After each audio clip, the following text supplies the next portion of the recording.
नमस्कार। स्वागत है आप सभी का मेरे YouTube channel Suhana Safar with Kalpana में। तो दोस्तों, आज हम पढ़ेंगे मुंशी प्रेमचंद्र की लिखी कहानी कोई दुख ना हो तो बकरी खरीद लो, पार्ट 2। पहले पार्ट में अभी तक हमने पढ़ा, कहानी एक ऐसे घर की है जहां पहले सब कुछ ठीक था, लेकिन बकरी के आने से परेशानियां शुरू हो गई, जो मध्यवर्गीय जीवन में अनावश्यक परेशानियों का उजागर करती है। इसमें दिखाया गया है कि कैसे घर में एक बकरी के आने से सुख शांति के बदले दुख का ढेर, कलेश और मुसीबतें आने लग जाती हैं, जो यह संदेश देता है कि अपनी सुख सुविधाओं के लिए दूसरों को तकलीफ ना दे। घर के लोग बकरी की देखभाल और उसकी हरकतों के कारण परेशान हो जाते हैं। प्रेमचंद ने इसमें बहुत चतुराई से यह भी दिखाया गया है कि कैसे इंसान खुद को अपनी ही मुसीबतों को बुला लेता है। यह कहानी पारिवारिक सामाजिक जीवन की गहरा संबंध रखती है और उस पर तीखा कटाक्ष भी करती है, जो पाठकों को सोचने पर मजबूर करती है कि अपनी खुशी के लिए दूसरों को तकलीफ नहीं देनी चाहिए। मुंशी प्रेमचंद की यह कहानी बहुत महत्वपूर्ण कहानी है। इस कहानी में प्रेमचंद ने सामाजिक और आर्थिक मुद्दों का हास्य और व्यंग के माध्यम से पेश किया गया है, जो समाज की हकीकतों को प्रकट करता है और पाठकों को सोचने पर मजबूर कर देती है। तो चलिए शुरू करते हैं आज की कहानी। मैंने बरामदे में पत्तियां रखवा ली। उसी पेड़ के नीचे उसकी चौकनी पत्तियां पड़ी हुई थी। कांची ने उसका एक गड्ढा बनाया और सर पर लाद कर चला गया। अब मुझे मालूम हुआ ये देहाती कितने चालाक होते हैं, कोई बात मतलब से खाली नहीं। मगर दूसरे दिन बकरी को बाग में ले जाना मेरे लिए कठिन हो गया। काफी देर दिखेगा और ना जाने क्या क्या फिक्रे चुस्त करे। उसकी नजरों में गिर जाना, मुंह से कालिक लगाना कम शर्मनाक न था।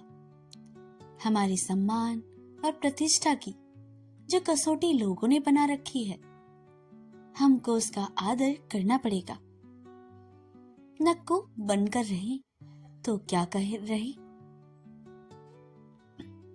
लेकिन बकरी इतनी आसानी से अपनी निर्धन आजादी चहलकदमी से हाथ ना खींचना चाहती थी, जिसे उसने अपने साधारण दिनचर्या समझना शुरू कर दिया। शाम होते ही उसने इतने जोर शोर से प्रतिवाद का स्वर उठाया कि घर में बैठना मुश्किल हो गया। गिट किरदार में मैं का निरंतर स्वर आकर कान के पर्दों को शत विशक्त करने लगा। कहां भाग जाऊं? बीवी ने उसे गालियां देना शुरू की। मैंने गुस्से में आकर कई डंडे रसीद दिए, मगर उसे सत्याग्रह स्थगित न करना था और ना किया। बड़े संकट में जान थी, आखिर मजबूर हो गया। आपने किए का क्या इलाज? 8 बजे रात, जाड़ों के दिन थे। घर से बाहर मुंह निकालना मुश्किल और मैं बकरी को बाग में टहला रहा था और अपनी किस्मत को कोस रहा था।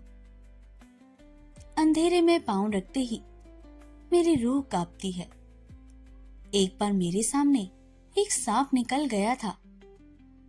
अगर उसके ऊपर पैर पड़ जाता तो जरूर काट लेता। तब से मैं अंधेरे में कभी ना निकल सकता था। मगर आज इस बकरी के कारण मुझे इस खतरे का सामना करना पड़ा। जरा भी हवा चलती और पत्ते खड़खड़ाते तो मेरी आंखें ठिठुर जाती और पिंडलियां कांपने लगती। शायद उस जन्म में मैं बकरी रहा हूंगा और यह बकरी मेरी मालकिन रही होगी। उसी का प्रायश्चित इस जिंदगी में भोग रहा हूं। बुरा हो उस पंडित का जिसने यह बोला मेरी सिर मड़ी। गिरहस्थी भी जंजाल है। बच्चा ना होता तो क्यों इस मोजी जानवर को इतना खुशामद करनी पड़ती। और यह बच्चा बड़ा हो जाएगा तो बात ना सुनेगा और कहेगा आपने मेरे लिए किया ही क्या है, कौन सी जायजा छोड़ी है। यह सजा भुगत कर 9 बजे रात को लौटा। अगर रात को बकरी मर जाती तो मुझे जरा भी दुख ना होता। दूसरे दिन सुबह से मुझे यह फिक्र सवार हुई कि किसी तरह रात की बेकार से छुट्टी मिले। आज दफ्तर में छुट्टी थी। मैंने एक लंबी रस्सी मंगवाई और शाम को बकरी के गले में रस्सी डालकर एक पेड़ की जड़ से बांधकर सो गया। अब चरे जितना चाहे, अब चिराग जलते जलते खोल जाऊंगा। छुट्टी थी ही। शाम को सिनेमा देखने की ठहरी। एक अच्छा सा खेल आया हुआ था। नौकर को भी साथ लिया, वरना बच्चे को कौन संभालता। जब 9 बजे रात को घर लौटे और मैं लालटेन लेकर बकरी लेने गया तो मैं देखता हूं कि उसने रस्सी की 2-3 पेड़ों से लपेट कर ऐसा उलझा डाला है कि सुलझना मुश्किल है। इतनी रस्सी भी ना बची थी कि वह एक कदम भी चल सकती। लाहौल विलाकत कुवत जी में आया कि कमबख्त को यहीं छोड़ दूं, मरती है तो मर जाए। अब इतनी रात को लालटेन की रोशनी में रस्सी सुलझाने बैठे, लेकिन दिल ना माना। पहले उसकी गर्दन से रस्सी खोली, फिर उसकी पेंचते पेंच ऐंठन छुड़वाई और 1 घंटा लग गया। मारे सर्दी के हाथ ठिठुर जाते थे और जी जल रहा था, वह अलग। यह तरकीब और भी तकलीफ देह साबित हुई। अब क्या करूं? अकल काम ना करती थी। दूध का ख्याल ना होता तो किसी को मुफ्त में दे देता। शाम होते ही चुड़ैल अपनी चीख पुकार शुरू कर देगी और घर में रहना मुश्किल हो जाएगा। और आवाज भी इतनी कर्कश और इतनी मनहूस होती है। शास्त्रों में लिखा भी है, जितनी दूर उसकी आवाज जाती है उतनी दूर देवता नहीं आते। स्वर की बेचने वाली हस्तियां जो अप्सराओं के गाने सुनने की आदी हैं, उसकी कर्कश आवाज से नफरत करे तो क्या ताज्जुब। मुझ पर उसकी कर्ण कटु पुकारों का ऐसा आतंक सवार था कि दूसरे दिन दफ्तर से आते ही मैंने घर से निकल भागा। लेकिन 1 मील जाने पर भी ऐसा लग रहा था कि उसकी आवाज मेरा पीछा किए चली जाती है। अपने इस चिड़चिड़ेपन पर शर्म सी आ रही थी। जिसे एक बकरी रखने का भी सामर्थ्य ना हो, वह इतना नाजुक दिमाग क्यों बने। और फिर तुम्हारी सारी रात जो घर से बाहर रहोगे नहीं, 8 बजे पहुंचोगी तो क्या वह गीत तुम्हारा स्वागत न करेगा। सहसा एक नीची शाखों वाला पेड़ देखकर मुझे बरबस उस पर चढ़ने की इच्छा हुई। सपाट तनों पर चढ़ना मुश्किल होता था।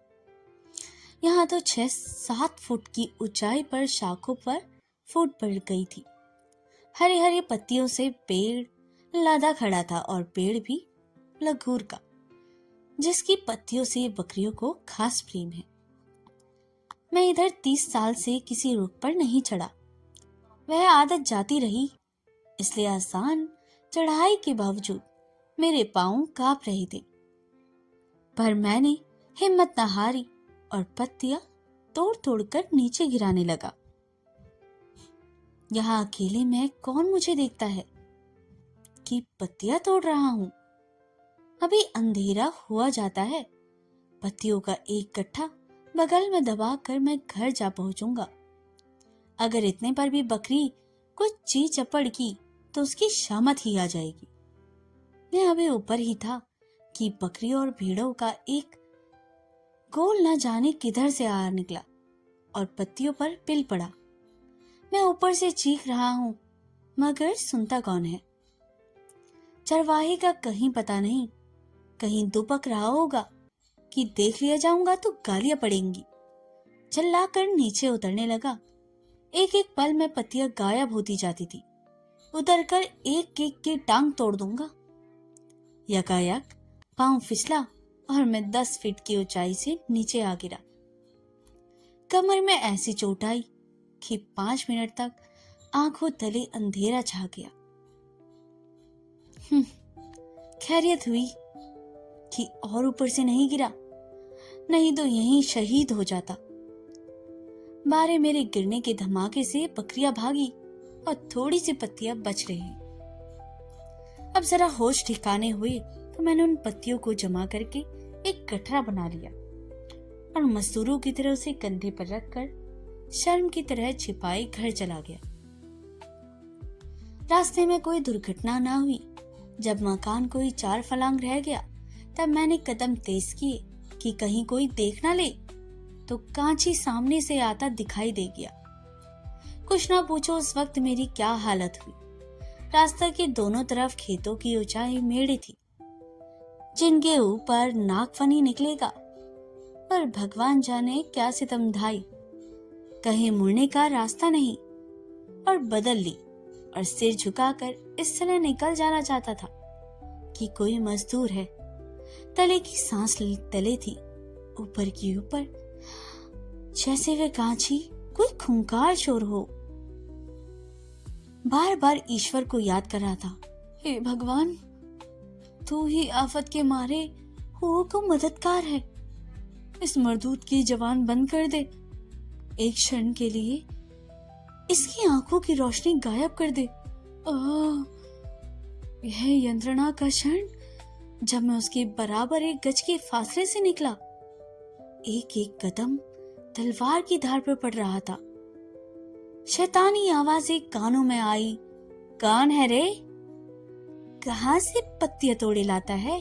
मुझे मालूम हुआ नीचे से जमीन निकल गई और यह मैं गहरे पेट में जा पहुंचा हूं। रोई बछियां बने हुए थी। दिमाग में उपला सा आ रहा था। शरीर को लकवा सा मार गया। जवाब देने का होश ना रहा।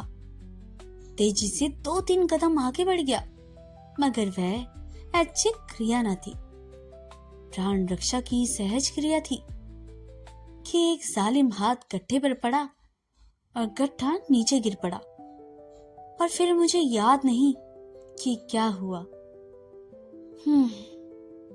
मुझे जब होश आया तो मैं अपने दरवाजे पर पसीने से तर खड़ा था, गोया मिर्गी के दौरे के बाद उठा हूं। इस बीच मेरी आत्मा पर उपचेतना का आधिपत्य था और बकरी की वह घृणित आवाज, वह कर्कश आवाज, वह हिम्मत तोड़ देने वाली आवाज, वह दुनिया की सारी मुसीबतों का खलसा, वह दुनिया की सारी लानतों की रूच कानों में चुभ रही जा रही थी। बीवी ने पूछा, आज कहाँ चले गए थे? इस चुड़ैल को जरा बाग भी ना ले गए? जीना मुहाल किए देती है। घर से निकलकर कहाँ चली जाऊं? मैंने इत्मीनान दिलाया, आज चिल्ला लेने दो। कल सबसे पहले यह काम करूंगा कि इसे घर से निकाल बाहर करूंगा, चाहे कसाई को देना पड़े। और लोग ना जाने कैसे बकरियां पालते हैं। बकरी पालने के लिए कुत्तों का दिमाग चाहिए। सुबह को बिस्तर से उठकर इसी फिक्र में जा बैठा कि इस काली बला से क्यों कर मुक्ति मिले कि सहसा एक गडरिया बकरियों का एक गल्ला चराता हुआ आ निकला। मैंने उसे पुकारा और उससे अपनी बकरी को चराने की बात कही। गडरिया राजी हो गया, यही उसका काम था। मैंने पूछा, क्या लोगे? 8 आने बकरी मिलते हैं हुजूर। मैं 1 रुपया दूंगा, लेकिन बकरी कभी मेरे सामने ना आवे। गडरिया हैरत में रह गया, पर कही है क्या बाबूजी? नहीं नहीं, बहुत सीधी है, बकरी क्या मारेगी? लेकिन मैं उसकी सूरत नहीं देखना चाहता। अभी तो दूध देती है। हाँ, सेर सवा सेर दूध देती है। दूध आपके घर पहुंचा जाया करेगा। तुम्हारी मेहरबानी। जिस वक्त बकरी घर से निकली है, मुझे ऐसा मालूम हुआ कि मेरे घर का पाप निकला जा रहा था। बकरी भी खुश हो गई, गोया कैद से छूटी है। गडरिये ने उसे वक्त दूध निकाला और घर में रखकर बकरी को लिए चला गया। ऐसा बेकराज गाहक उसे जिंदगी में शायद पहली बार ही मिला होगा। एक हफ्ते तक दूध थोड़ा बहुत आता रहा, फिर एक मात्रा कम होने लगी, यहाँ तक कि एक महीना खत्म होते दूध में बिल्कुल बंद हो गया। मालूम हुआ बकरी गाभिन हो गई है। मैंने जरा भी एतराज न किया। कांची के पास गाय थी, उससे दूध लेने लगा। मेरा नौकर खुद जाकर दूध लाता था। कई महीने गुजर गए। गडरिया महीने में एक बार आकर अपना रुपया ले जाता। मैंने कभी उससे बकरी का जिक्र ना किया। उसके ख्याल में मेरी आत्मा कांप जाती है। गडरिये को अगर चेहरे का भाव पढ़ने की कला आती होती तो वह बड़ी आसानी से अपनी सेवा का पुरस्कार दुगना कर सकता था। एक दिन मैं दरवाजे पर बैठा हुआ था कि गडरिया अपनी बकरी का गल्ला लिए आ निकला। मैं उसका रुपया लाने अंदर गया कि मैं देखता हूँ मेरी बकरी 2 बच्चों के साथ मकान में आ पहुंची। मैं पहले सीधी उस जगह गई जहां बंधा करती थी और फिर वहां से आंगन में गई और शायद परिचय दिलाने के लिए मेरी बीवी की तरफ ताकने लगी। उन्होंने दौड़कर एक बच्चे को गोद में ले लिया और कोठरी में जाकर महीनों का जमा चोकर निकाल लाई और ऐसी मोहब्बत से बकरी को खिलाने लगी कि जैसे बहुत दिनों की बिछड़ी हुई सहेली आ गई हो। न वो पुरानी कटुता थी, न वह मनमुटाव। कभी बच्चे को चुमकारती थी और कभी बकरी को सहलाती थी। बकरी डाक गड़ी की रफ्तार से चोकर उड़ा रही थी। तब मुझसे बोली, कितने खूबसूरत बच्चे हैं। हाँ, बहुत खूबसूरत। जी चाहता है एक पाल लूं। अभी तबीयत नहीं भरी। तुम बड़े निर्मोही हो। चोकर खत्म हो गया। बकरी इत्मीनान से विदा हो गई। दोनों बच्चे भी उसके पीछे फुदकते चले गए। देवी जी आंख में आंसू भरे यह तमाशा देखती रही। गडरिये ने चिलम भरी और घर में आग मांगने आया। चलते वक्त बोला, कल से दूध पहुंचा दिया करूंगा मालिक। देवी जी ने कहा, और दोनों बच्चे क्या पिएंगे? बच्चे कहाँ तक पिएंगे बहू जी? 2 सेर दूध अच्छा ना होता था, इस मारे नहीं लाया। मुझे रात को यह मर्मांतक घटना याद आ गई। मैंने कहा, दूध लाओ या ना लाओ, इसमें तुम्हारी खुशी, लेकिन बकरी को इधर ना लाना।